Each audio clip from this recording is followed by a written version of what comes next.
So you see all from Washington Post, all these news media sites, all these titles talking about a buildup of Russian forces at the Ukrainian border. This is something you hear every day. It's constant. It's affecting the markets, international relations. Everybody's up in arms, left and right of the political spectrum, are up in arms about it. Well, let me tell you something. You see the pictures, the satellite photos. This buildup, which is only about 130,000 troops at this point, is in this town called Smolensk. All right, this is about 200 miles from the Ukrainian border. And here's the map. See, this buildup that they keep saying is on the border of Ukraine, it's actually closer to Moscow than it is to the Ukrainian border. How Belarus is closer to the Ukrainian border than Smolensk. So they have no interest. The point is that there's no interest. There's no actual buildup. When you use terms and you say, well, there's a buildup on the Ukrainian border, people think that it's a stone throw away, not over 200 miles, and that's misinformation. You got to ask yourself, what are people benefiting by spreading this stuff? Putin himself has said it's not happening. Why are they having any buildup at all? Well, it's close to Moscow. Of course, they're going to have military operation there. Now, there is some stuff going on with NATO trying to bring in Ukraine. Everybody wants Ukraine on their side. And you have to understand, like, it obviously can look a little bit aggressive to Russia. There's a lot of reasons Russia does not want Ukraine to be part of NATO, to have bases in Ukraine right there. Because if there was ever some issues, it would be from Ukraine that it would happen. Just imagine. And the U.S. already does tons of operations on the border of China and Russia. When they do operations on the border, do we assume that we're invading China and Russia? No. And can you imagine if Russia had a base in Cuba? Oh my God, everybody would flip out about that kind of stuff.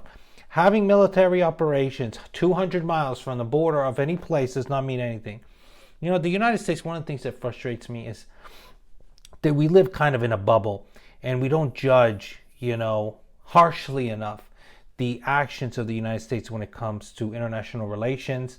Like accusing, countries having WMDs, going to war, doing stuff where the United States has consistently destabilized the entire world time and time again, like operations from the CIA to overthrow governments in South America, the WMD issues. It's one thing after another.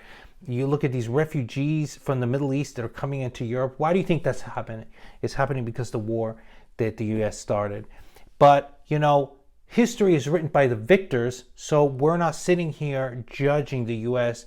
And I think that one of the biggest things that a lot of people don't understand when it comes to international relations, specifically with Russia, and the mistrust that a lot of countries come with the United States and the frustration, is because the U.S. does not keep its word.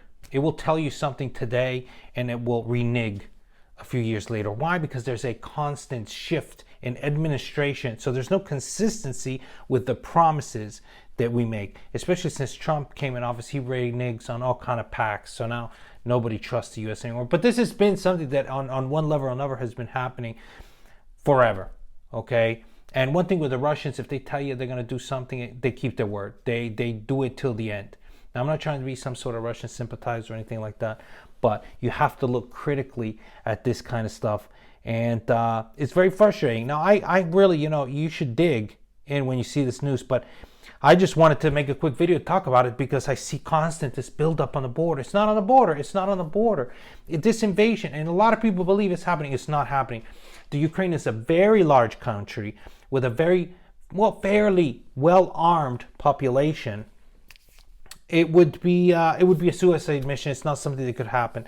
It would be a never-ending war, similar to what we had in Afghanistan, but on an even larger scale. So it's not going to happen. It's of no benefit.